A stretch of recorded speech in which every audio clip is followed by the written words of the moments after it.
Albert Einstein once said, everybody's a genius, but if you judge a fish by its ability to climb a tree, it will live its whole life believing that it is stupid.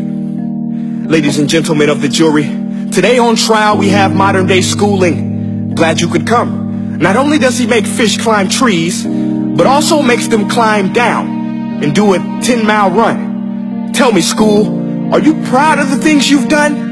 Turning millions of people into robots, do you find that fun? Do you realize how many kids relate to that fish swimming upstream in class, never finding their gifts, thinking they are stupid, believing they are useless?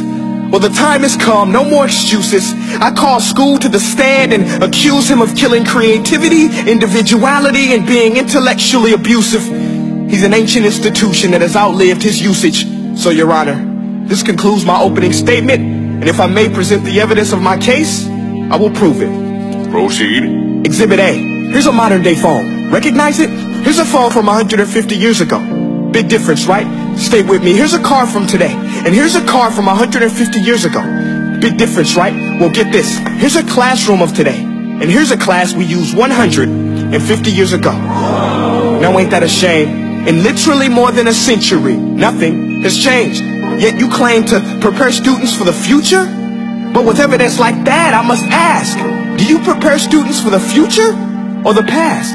I did a background check on you and let the record show that you were made to train people to work in factories, which explains why you put students in straight rows, nice and neat, tell them sit still, raise your hand if you want to speak, give them a short break to eat, and for 8 hours a day, tell them what to think.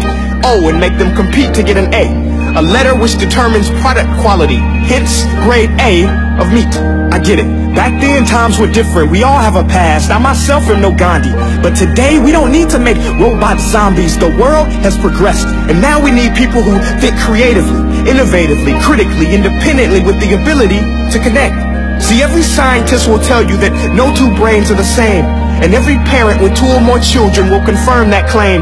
So please explain why you treat students like cookie cutter frames or snapback hats, giving them this one-size-fits-all crap. Watch your language. Sorry, Your Honor, but if a doctor prescribed the exact same medicine to all of his patients, the results will be tragic. So many people will get sick, yet when it comes to school, this is exactly what happens, this educational malpractice, where one teacher stands in front of 20 kids, each one having different strengths, different needs, different gifts, different dreams, and you teach the same thing the same way? That's horrific. Ladies and gentlemen, the defendant should not be acquitted. This may be one of the worst criminal offenses ever to be committed. And let's mention the way you treat your employees. Objection. Overruled. I want to hear this. It's a shame. I mean, teachers have the most important job on the planet, yet they're underpaid? No wonder so many students are short-changed. Let's be honest, teachers should earn just as much as doctors, because a doctor can do heart surgery and save the life of a kid, but a great teacher can reach the heart of that kid and allow him to truly live. See, teachers are heroes that often get blamed, but they're not the problem. They work in a system without many options or rights. Curriculums are created by policymakers, most of which have never taught a day in their life. Just obsessed with standardized tests. They think bubbling in a multiple choice question will determine success. That's outlandish. In fact, these tests are too cruel to be used and should be abandoned, but don't take my word for it.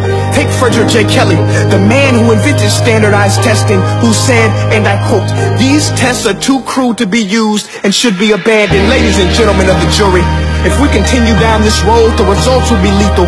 I don't have much faith in school, but I do have faith in people.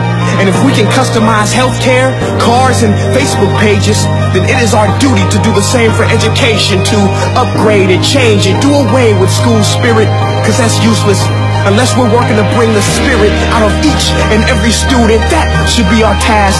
No more Common Core. Instead, let's reach the core of every heart in every class. Sure, math is important, but no more than art or dance. Let's give every gift an equal chance. I know this sounds like a dream, but countries like Finland are doing impressive things. They have shorter school days, teachers make a decent wage, homework is non-existent, and they focus on collaboration instead of competition. But here's the kicker, boys and girls.